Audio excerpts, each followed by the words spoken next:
Pero ang pinaka-importante sa lahat, dahil multi-channels tayo, is that meron kayong formula for dealing with clients.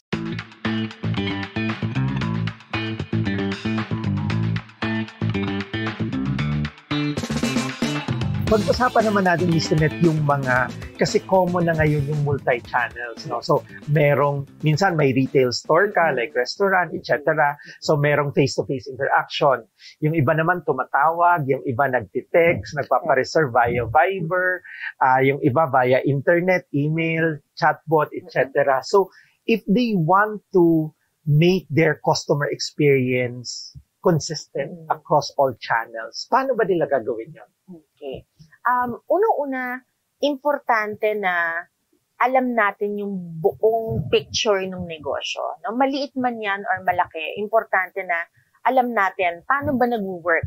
Like nabanggit ni Jerry earlier, that multi-channels na tayo. Yung iba via email, by calling the phone, merong sasagot.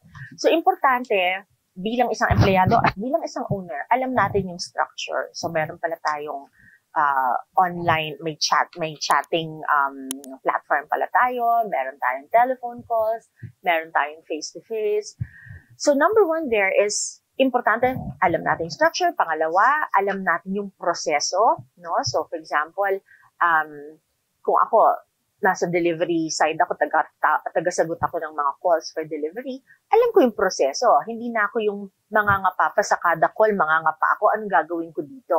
No? So again, that hindi na nga kailangan ng outside trainer doon ng external trainer. Kahit na within the company, pwede nyo nang i-streamline lahat ng mga proseso. Okay. Pero ang pinaka-importante sa lahat, dahil multi-channels tayo, is that meron kayong formula for dealing with clients. For instance, if you are doing telemarketing or outbound sales, whether via email, via phone, or via sales calls, meaning personal visits, dapat malinaw yung format ng paglapit natin sa kliyente. No, I have received a lot of proposals from vendors, from suppliers, na nakaka-trauma po ang kanilang mga letters at emails because they were probably not trained kung paano magsulat ng tamang email.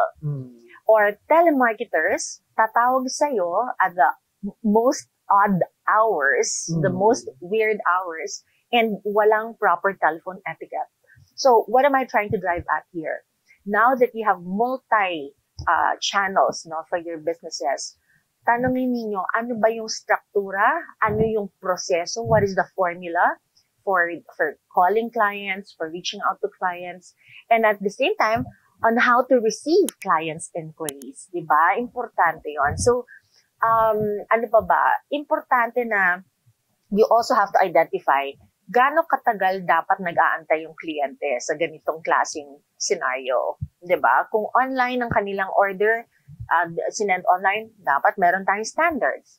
Do not lose track of the standards na kailangan nating iset sa ating mga empleyado. Because yun po ang magtatatak sa utak ng kliyente natin. So again, just because you are behind the computer, wala na tayong pakialam sa communication skills. Communication skills is everything po pagdating sa customer experience.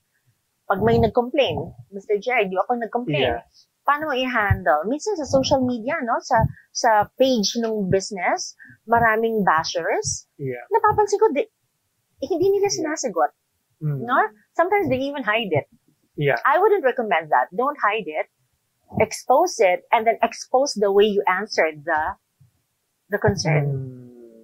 Keep it there because that means you're authentic, you can be trusted, may integridad ka.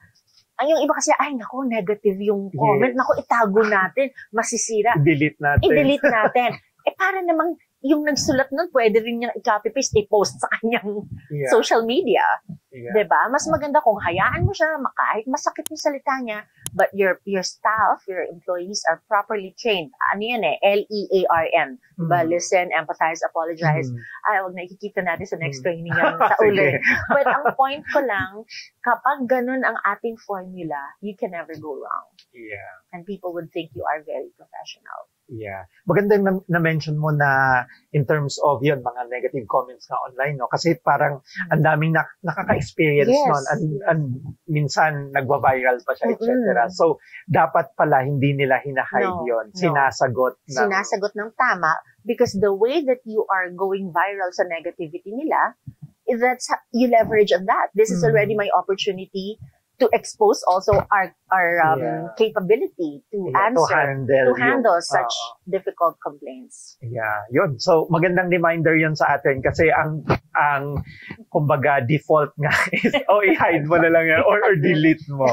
And in doing so, minsan mas nagagalit pa yung tao kasi nga alam niya dinelete mo yung comment ko, hindi mo in-address. Exactly. And ano naman ang benefit nun sa business, 'di ba? Paano kayo mag-grow?